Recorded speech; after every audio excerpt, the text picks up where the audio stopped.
it pops and bangs and fizzes and is really, really, really awesome.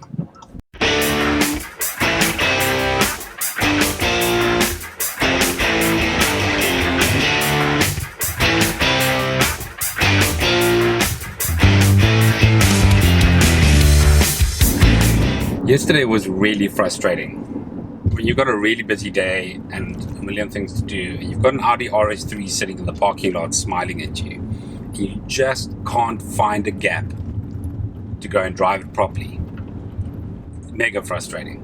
So this morning I've decided to get the gap before I get to work, before I get sucked into email, before I get sucked into meetings, before there's some major crisis that I need to deal with. So we're taking the long route to work. So the secret sauce to the RS3 is that it's got a 2.5 litre V5 engine. And Audi, well, the Volkswagen group as a whole actually, but specifically Audi, are really good at building this engine. It's the same engine, same basic setup that they use in the RSQ3. It's the same basic setup they use in the previous model TTRS. So it's a really good engine. This model produces 270 kilowatts and 463 newton meters, something like that, about 460 odd. And that gets this little pocket rocket 204.3 seconds. The RS6, for comparison, the RS6 that I drove end of last year gets to 103.9 seconds. So we're talking about a difference of like 0.4 seconds between an absolute demon and this thing. So for what it is, this is immensely powerful. In fact, it's probably quicker to 100 than any other hatch in its category. The other cool thing about this is just the noise. I know I said it 50 million times yesterday, and I try not to exaggerate, but the noise on this thing is absolutely exceptional. So with any luck, we should have a clear run here. There we go.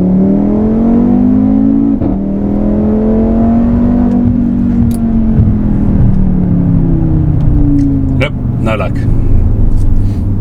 Got to like 104 seconds. Try that again. Thank you.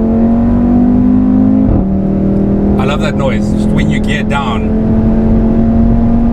and then when you gear up, it just has this like pop and bang and sizzle out the back. Listen, listen, listen. Oh, that's so cool.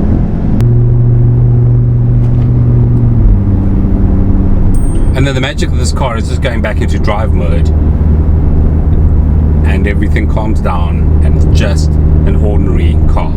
I could live with one of these.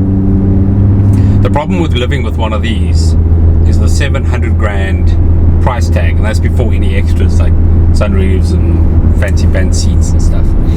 For comparison though, the S3 Cabrio, which I had about a year ago, that comes in at about 650 grand. So you get, what do you get? You get about 70 kilowatts more. You can't drop the top, but you get the power. There's very little that produces this kind of power for that kind of money. All that hooning around has made me a little late for a meeting. But the RS3 really is the kind of car that you want to own if you're always late for meetings. So when you're late for a meeting, you can simply do that, and that. And now we're not late anymore. Right, just got to work.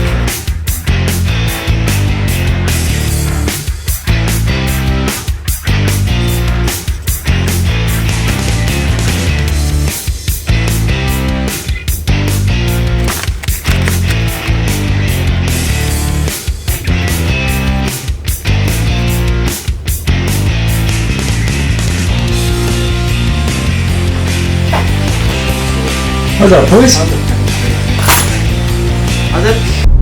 So now that I've had this RS3 for a couple of days, the honeymoon phase passes quite quickly. It's still a great car. I love driving. I'm driving the long way home now. There are a couple of realities that begin setting in after you've been driving for a day or two. So far, I've spent 3 hours behind the wheel, which isn't bad. Normally Maybe I do about 7 to 8 hours a week. I'm averaging, and I've been in dynamic mode pretty much the entire time, because why else would you drive it? I've been averaging 13.2 liters per 100. That's quite a lot. In fact, like M3s do that kind of fuel consumption. So it's quite a lot. I could probably nudge it down into the 12s, low 12s, if I went to comfort mode.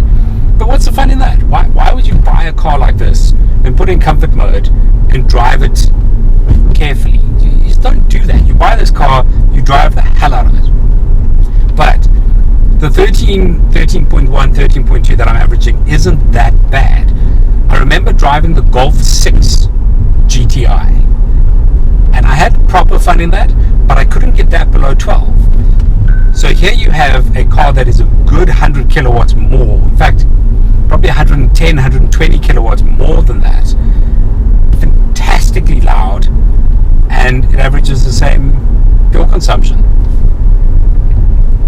So I know technology has progressed and things have gotten better, but 13 is still quite a lot, I think.